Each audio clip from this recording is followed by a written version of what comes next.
Okay, so in this video I'm going to be discussing the age-old problem of how to get students who don't like to draw, who say, "I can't draw, miss," or "I can't draw, sir," to actually draw when they don't like drawing and they don't like sketching. Okay, so this is a little technique that I'm trialing at the moment. Hopefully it's going to work, and hopefully it'll work for you.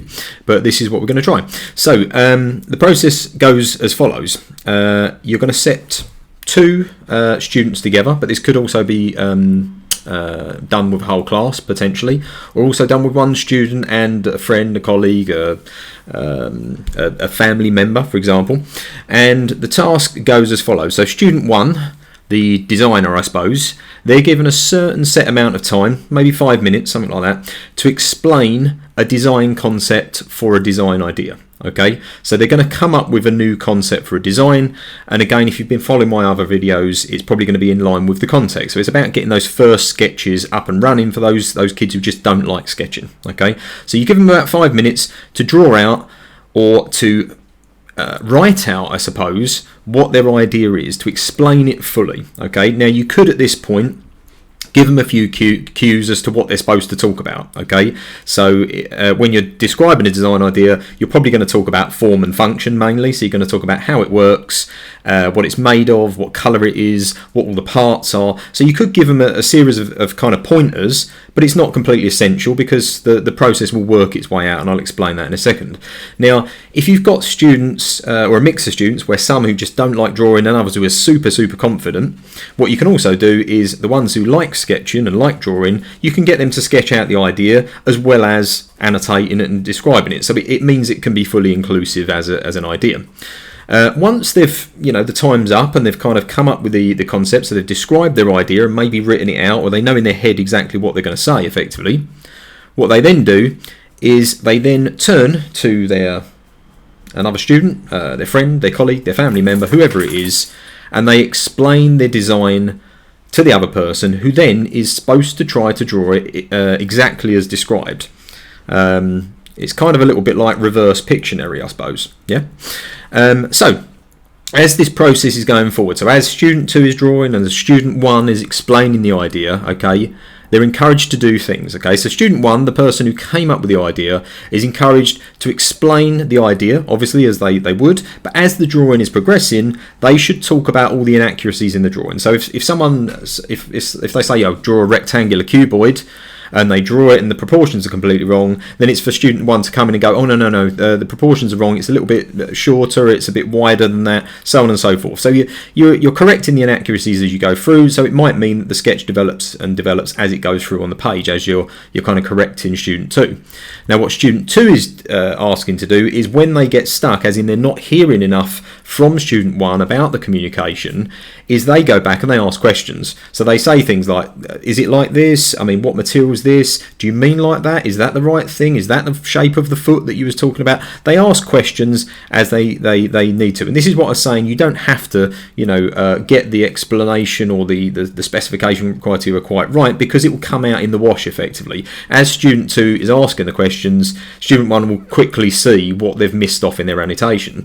Okay, and then this goes forward. So once you've completed the process and there's a sketch completed and student 1 is happy with it, what you could then do is for student 2 could then share that drawing with student 1, who can then perhaps use that as a guide to help them draw it out. Okay, so it works twofold here. One, it means that student 1 who can't really draw gets an idea of what their thing would look like visually drawn out by someone who maybe is a bit more confident with drawing. It gives student 2 the chance to kind of practice their drawing skills, okay?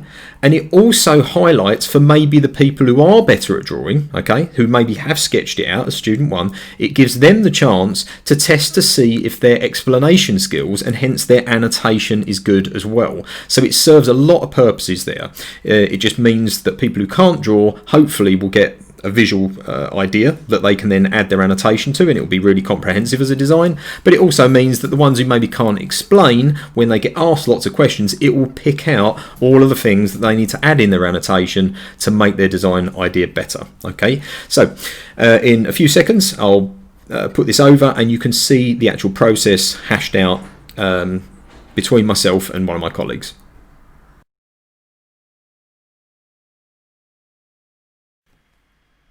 Okay, so what's your idea? Okay, so my idea is a knife block which sort of self sharpens. So it sharpens the knives as you take them out. Okay, that's cool. Yeah. And how it looks is it's a block of wood that's about a finger width in depth and about 15-20 centimetres high. So a sort of, and it's like rectangular. Right. So quite a tall thing Yeah, tall that's fairly slim, and like relatively slim. that sort of shape. That sort of thing, maybe a little bit wider, Okay. Yeah. as in, So a bit wider on the top profile, yeah, but the same sort of proportions. Does that look about exactly. right? Yeah, and there's a sort of support that comes out the base, which means the base, the bottom part of the block is ever so slightly kind of angled. So the top part isn't, but the bottom part is ever so slightly angled so that it kind of leans against its support. So The is it support sits is it flat on the table, kind of this type of thing? kind of, but it's more that the support sits sort of flat, and so it's kind of it's that but flat out. Yeah, Oh right, so it just kind of sits like this, and it's just got a slight material thickness to it, exactly. Yeah, like that. Okay, yeah, so that's cool. the support. Yeah, And then in the top, so the top part, there are different sized sort of slits for different sized knives. So they're, yeah, different size slits, different size knives. yeah. And I also kind of rounded or filleted the edges ever so slightly of the block of wood. Right, so like kind of rounded this way, like that. I actually rounded it the other way, Oh, okay. but So like this edge kind of rounded. exactly, yeah, that Yep. edge. Okay, so that's rounded like that. Yeah. And then I did a sort of an inside section, I guess, Yeah. to kind of show how it would sharpen. So we've got a block of wood each side with a gap in the middle. So if I'm looking at something kind of flat on, Right. So looking like plan view down at the object. well, flat on from the side. Oh right. Okay. Sorry. So from the side view like this. I suppose I'm just doing kind of like it's sort of hidden detail, I suppose. So Yeah. it's kind of showing So there's hidden what detail. the Yeah. slot is. Cool. So I've just got a piece of wood either side, and then I've got two lines which denote the sharpening pieces of metal. So And there's then okay. So there's like a little groove or something. That no, they're sort of flat but textured. oh right. So Okay. the same way that if you have a knife sharpener, those little Oh, I like think I know what you round mean. things, it's that kind of texture. Yeah. So but there's flat. kind of like oh, how would I draw that? Yeah, I can kind of see what you mean. So you've got it's like the slot is like this, and then it's got like a textured edge on either side like that. That Yeah, that sort of thing. the knife goes into. Yeah, Uh, and then when you pull it out, it sort of drags against it, and so this kind of touches these two exactly. edges, and that's the block Yeah. there. Okay, so I think I see that. So yeah, that's textured.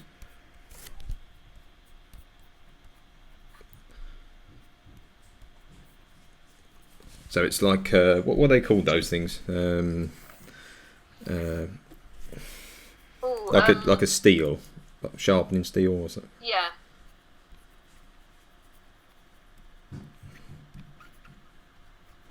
Okay, yeah. Yeah, and that's my idea. Oh, okay, lovely. So does that look vaguely like yours?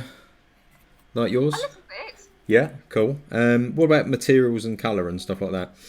So materials would be just a sort of a plain kind of wood for the block, and then a kind of metal stand, so a stainless steel type stand, and a kind of light coloured wood for the main part. Okay, so yeah, so this part here is metal, is it? This section. Yeah, that section is metal, so stainless steel. Okay, we'll go for it. Just put a bit of grey on there so we can see it.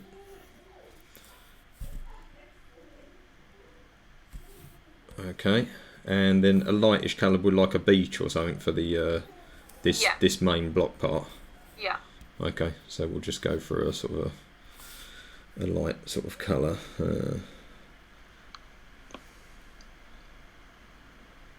Maybe something like that, I suppose. Yeah, that's right.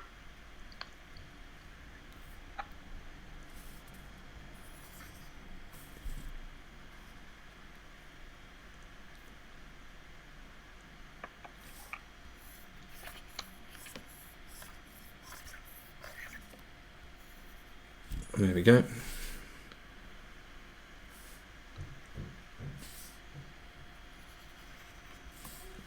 Yeah, so that kind of, do you think that's kind of I mean, I've sent you fairly close? my drawing in the chat.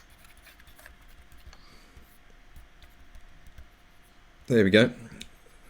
Lovely. So hopefully you enjoyed the video, and effectively my colleague actually drew out what she was explaining to me whilst I was just literally hearing things, and we've done this process honestly. Okay, I didn't see the sketch or anything like this, but effectively what you're seeing on the page here is this is her initial sketch that she was describing to me, unbeknownst to me. I hadn't seen this, and this is what I'd drawn. Okay, so you can see this potentially can work if you've got someone who is willing to be a confident communicator and explain an idea, and someone who's willing to obviously draw. Okay, but hopefully it will work for you.